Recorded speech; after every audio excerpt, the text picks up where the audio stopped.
Na svečanosti u spomen hramu svetog mučenika kneza Lazara i svih svetih mučenika srpskih u Bjeljinskoj kasarni vojvoda Stepa Stepanović ordenje su primili izaslanik ministra odbrane Srbije, kapetan fregate Svetozar Vasilevski, a u ime MUP-a srpske načelnik policijske uprave Bjeljina Žarko Ćosić.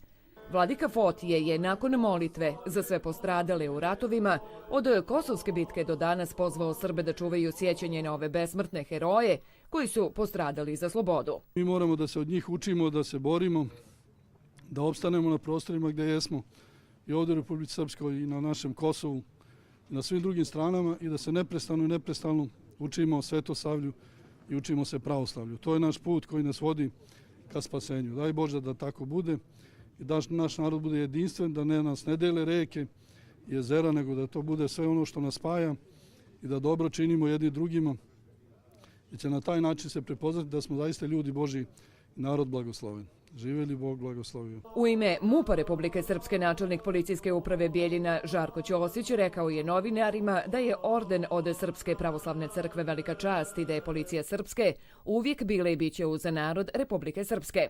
Policija Republike Srpske je uvijek bila uz narod Republike Srpske i uvijek će biti uz narod Republike Srpske. Borit ćemo se da zaštitimo svoje građane, da im obezbedimo sigurnost. Izaslanik ministra odbrane Srbije, kapetan fregate Svetozar Vasilevski rekao je novinarima da orden crkve pokazuje da je ovo ministarstvo na pravom putu, na koji su ponosni, kao i na višegodišnju dobru i svestranu saradnju sa MUP-om Republike Srpske i njihovu zajedničku pomoć vojnoj crkvi u Bjeljini. Orden kao da oslikava Svetog kralja Dragutina sve napore koje je Ministarstvo odbrane ulagalo ovde da širi i kulturu i sve pozitivne vrednosti našeg srpskog naroda. Srpski oficir poklonio je vojnoj crkvi monografiju hrama Svetog Save sa porukom da on objedinjuje sve Srbe u vjeri i u crkvi i kao znak simboličnog molitvenog sjećanja na sve stradale srpske vitezove u svim oslobodilačkim ratovima. Vojni muzej svečano je otvorio sine ratnog dobrovoljca iz Velikog rata i predsjednik udruženja potomaka i poštovalaca ratnih dobrovoljaca od 1912.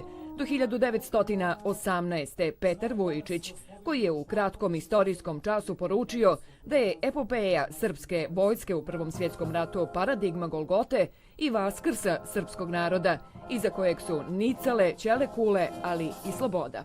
9 godina zaredom mi obilježavamo ovaj dan oslobođenja Bjeljine i ova 100-godišnjica je proširena sa nekolicinom organizatora kojima ovaj put zahvaljujem. Na svečanosti u Vojnoj crkvi izveden je i koncert koji je spojio klasičnu i tradicionalnu srpsku muziku na guslama i fruli.